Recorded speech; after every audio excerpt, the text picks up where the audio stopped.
presidente Jair Bolsonaro pronunciou-se por meio de suas redes sociais após a obtenção de uma vitória no estreitamento das relações comerciais com os Estados Unidos.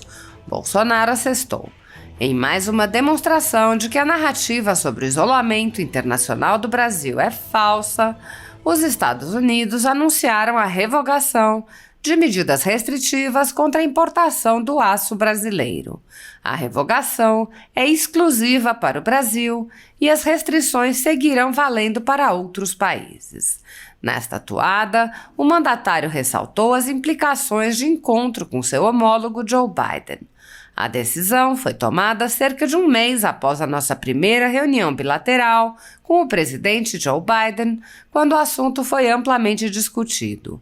Com a nova regra, os Estados Unidos deixarão de cobrar taxas adicionais de até 46% na importação dos produtos de aço laminado a frio. Ademais, o chefe de Estado frisou o caráter progressivo dos benefícios concedidos à produção de aço no Brasil. Em 2019, as restrições já haviam sido mitigadas com uma cota que nos permitia exportar 3,5 milhões de toneladas sem taxas adicionais, e agora medidas de proteção comercial foram retiradas, possibilitando o fortalecimento da siderurgia nacional, que exporta mais de 7 bilhões de dólares.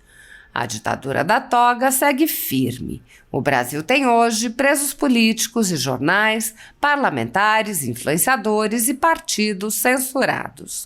A Folha Política tem toda a sua receita, gerada desde 1º de julho de 2021, confiscada por uma canetada do ministro Luiz Felipe Salomão, ex-corregedor do TSE, com o aplauso e o respaldo dos ministros Luiz Roberto Barroso e Alexandre de Moraes.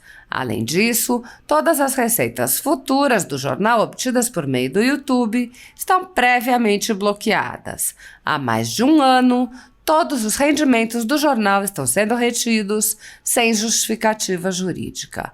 Anteriormente, a Folha Política teve sua sede invadida e todos os seus equipamentos apreendidos a mando do ministro Alexandre de Moraes.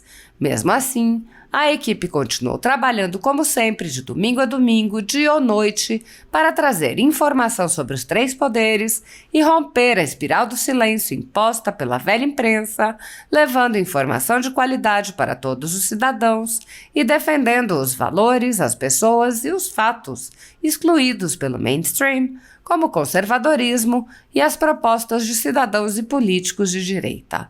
Se você apoia o trabalho da Folha Política e pode ajudar a evitar que o jornal seja fechado pela ausência de recursos para manter sua estrutura, cumprir seus compromissos financeiros e pagar seus colaboradores, doe por meio do Pix, cujo QR Code está visível na tela, ou por meio do código ajude@folhapolitica.org.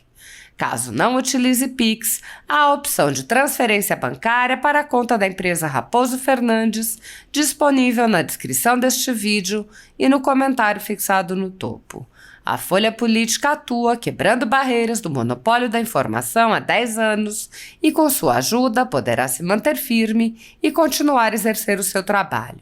Pix ajude@folhapolitica.org. Bom dia a todos. Bom dia a todos. Saiu agora o resultado da nossa arrecadação de junho de 2022. São 181 bilhões. É o recorde da série histórica desde 1995. Tudo isso em termos reais, naturalmente, ou seja, acima da inflação, acima do IPCA. A arrecadação de junho desse ano é 17,96% acima da arrecadação em termos reais do ano passado. Isso é importante porque confirma as nossas previsões de que a economia brasileira ia surpreender mais uma vez os analistas.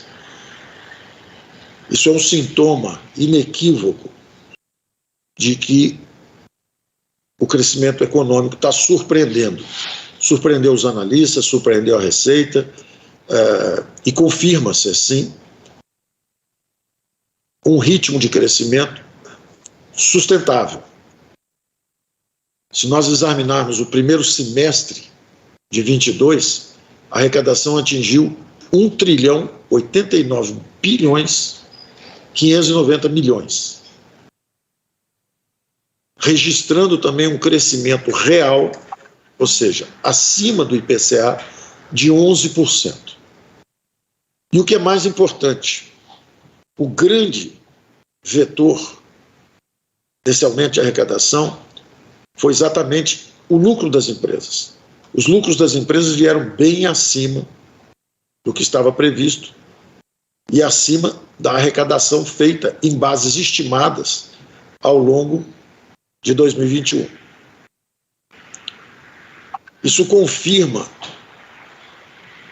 as nossas previsões, eu repito, de que o crescimento brasileiro ia surpreender. Nós começamos o ano com previsões de que o PIB ia cair menos 1,5%, e agora as previsões já estão em torno de um crescimento de 2%. E isso é confirmado pelo lucro das empresas. É uma proxy indireta do ritmo de crescimento. Então, a minha primeira observação é exatamente que batemos o recorde de arrecadação em termos reais de junho de 2022 em relação a todos os números da série histórica, e batemos o recorde de arrecadação em termos reais do primeiro semestre de 22 acima de toda a série histórica também. Ora, e aí eu vou para a minha segunda observação. É por isso, por esse aumento de arrecadação, bem acima do que era previsto pelos analistas, é que se confirma a nossa política de redução e simplificação de impostos. Nós sempre dissemos, e foi parte do nosso programa de governo,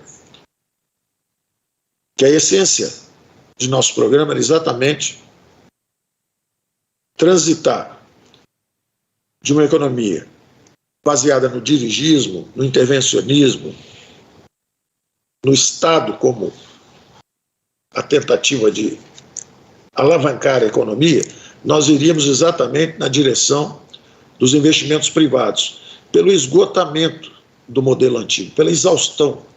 O Estado brasileiro foi quebraram o Estado brasileiro. Aparelharam, quebraram, a economia não crescia mais. Nós estamos com crescimento zero na última década. Nós que já fomos a economia de maior ritmo de crescimento no mundo, por 2, 3, 4 décadas do século passado. Esse esgotamento desse modelo exigiu justamente a transformação do Estado.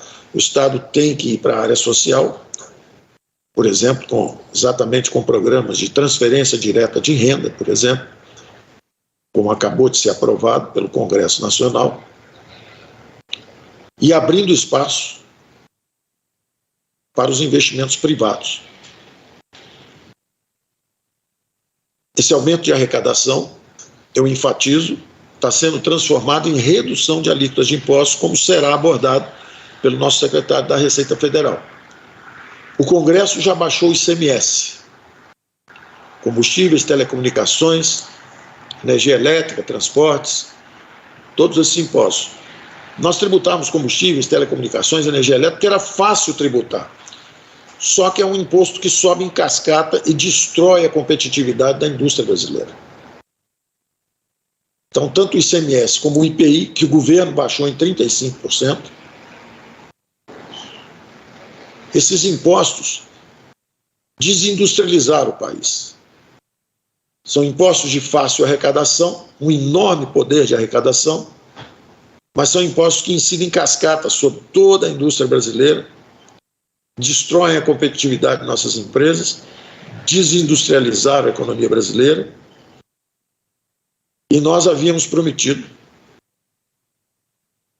em nosso programa que íamos transformar o aumento de arrecadação, que viria com o crescimento econômico, em redução de alíquotas de impostos. O ICMS já foi aprovado pelo Congresso. O IPI é um imposto federal, ou seja, está sob o alcance do governo federal, que propôs essa redução de 35%. O Supremo pediu uma atenção especial que nós atendemos para proteger a Zona Franca de Manaus. então excluindo os produtos que são produzidos ativamente na Zona Franca, nós podemos baixar o IPI de quase 4.000 produtos. E é exatamente o que nós estamos fazendo. Então, está ficando muito claro que, apesar das nossas reduções de impostos e alíquotas e simplificação, o ritmo de crescimento mantém forte a arrecadação. E isso também, por sua vez, deixa mais claro, finalizando agora, que a solução para a geração de emprego, crescimento, a solução no Brasil é justamente perseguirmos e prosseguirmos no caminho da prosperidade, que é esse caminho de redução de impostos, simplificação de alíquotas, e a solução para o Brasil é o crescimento econômico. Eu encerro dizendo que o Brasil está no início de um longo ciclo de crescimento econômico. Apesar dos juros altos, no momento, como combate à inflação, o Brasil consegue sustentar o crescimento e, como eu disse, ainda no final do ano passado, em vários fóruns internacionais, como o G20, como o Davos, como o OCDE, eu dizia: não apostem contra o Brasil, não apostem contra a democracia brasileira. O Brasil vai continuar surpreendendo favoravelmente. O Brasil está no início de um ciclo longo, enquanto a economia mundial, após 30 anos de integração competitiva, como efeito da globalização, ela está em desaceleração sincronizada e vários países vão entrar em recessão. O Brasil vai crescer mais e durante mais tempo, porque está no início de um ciclo longo, do que as economias avançadas. Os Estados Unidos já se fala abertamente em recessão, ou seja, eles estão descendo quando o Brasil começa a subir.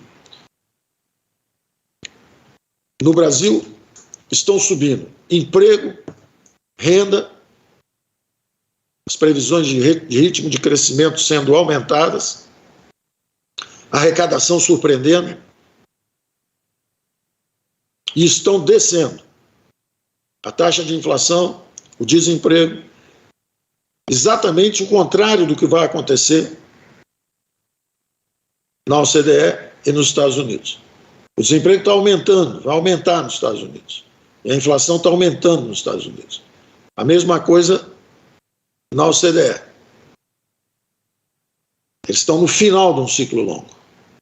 E o Brasil está no início de um longo ciclo de crescimento.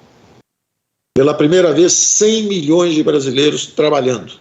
100 milhões de brasileiros trabalhando, 40 milhões no sistema formal, quase 60 milhões